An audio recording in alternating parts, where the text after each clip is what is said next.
diagnose ako ng polycythemia vera. Yun ang diagnose ng sakit ko. Ano po ibig sabihin? Murag opposite na ng leukemia. Sabi ng doktor, every 3 months ako magbawas ng dugo. Phlebotomy, yung sabi ng doktor. Kaya pag hindi ako mabawasan ng dugo, ang maramdaman ko para akong mahihilo. Para akong mahilo. So, maramdaman ko na yung hindi na ako, mahina na ako, hindi ako basta mahina. Mabawasan ako ng 500cc. Malakas na rin. Malakas na rin. 2009, na-admit ako sa Polymedic Hospital kasi dumudugo yung ilong ko.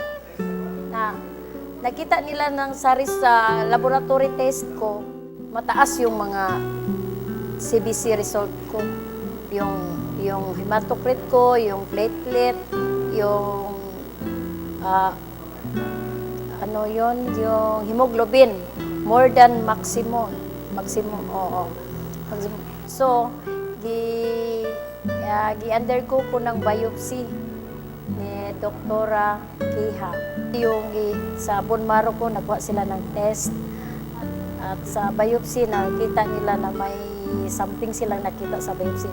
So, pinadala ako sa Manila, sa St. Luke's. Si Marilyn nag-introduce ng Quantuming Plus. So, ayaw ko. So, gina-force ko niya na mag-take. So, nag-take ako ng 10 drops. Sa isang buwan akong nag-take ng Quantuming Plus. Nag-normal yung hematocrit ko at yung platelet ko at yung hemoglobin ko. Kasi dati yung hemoglobin ko 18, yung hematocrit ko 56, 42 lang ang normal. Platelet ko abot ng mga 600, 500 to 600. Ngayon, mga 380 na lang yung platelet ko. Yung katawan ko hindi na ko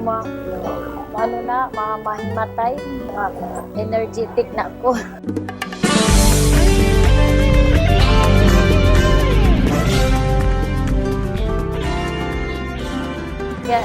Ganyan ang kuan ko, kanang naramdaman ng Quantuming Plus. So, isi-share ko yun sa mga kapitbahay namin na malaking improvement. Pero may marami nang nagpunta sa bahay na nagpalit ng Quantuming.